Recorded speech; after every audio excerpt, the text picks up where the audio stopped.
किसान भाइयों, आप सभी का स्वागत है। ये गन्ने की कोलख 14-201 किस्म है। इसको आप जानते हैं, लेकिन इसकी कुछ ख़ास बातें हैं, हम आज यहाँ पर बताएंगे। ये एक ऐसी वैरायटी है जिसका जमाव यानी जर्मिनेशन बहुत जल्दी होता है और टिलरिंग यानी ब्यात बहुत जल्दी होती है। और शुरुआत में अगर टिलर्स देखें तो उनकी मोटाई भी बहुत अच्छी रहती है। और तीसरी जो सबसे अहम बात है कि पेड़ी गन्ना पौधे से ज़्यादा पैदा होता है, ज़्यादा पैदावार होती है, टिल्डिंग ज़्यादा होती है। नीचे का गन्ना मोटा होता है और ऊपर का पतला होता है।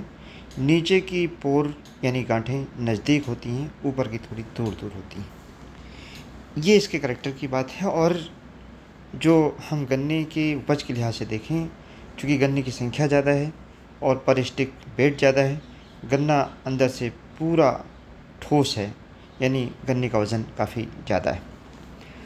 अब किसान भाइयों, इस वैरायटी से अच्छा उत्पादन लेने के लिए क्या खास बातें हैं? हमेशा कम से कम 1.5 फीट की दूरी पर लगाएं, चूँकि टिलरिंग ज़्यादा होती है। पौधे से पौधे की दूरी, बड से बड की दूरी 1.5 फीट और 4.5 फीट की दूरी लाइन से लाइन पर इस वैरायटी को लगाएं। ऐसी ज़मीन में लगाएं जो अच्छी उपजाऊ ज़मीन हो। अगर अच्छी उपजाऊ ज़मीन नहीं है तो कंपोस्ट खाद 1 एकड़ में 60 कुंटल लगभग और डालें।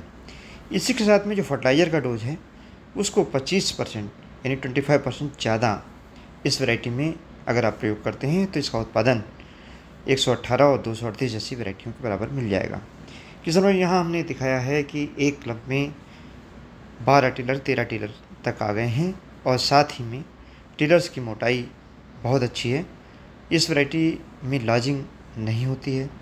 Top borer, early shoot borer, पोका बोइंग और रूट स्टॉक बोरर का प्रकोप बिल्कुल नहीं। अभी रूट स्टॉक बोरर 118 में, 15-023 में, 16-030 में, 238 में और बिल्ट रेड रॉट लगा था, लेकिन इस वैरायटी में बिल्कुल अगर उसके बगल में भी लगाया गया तो नहीं है। स्वस्थ गन्ना उत्पादन के लिए एक अच्छी वैरायटी है।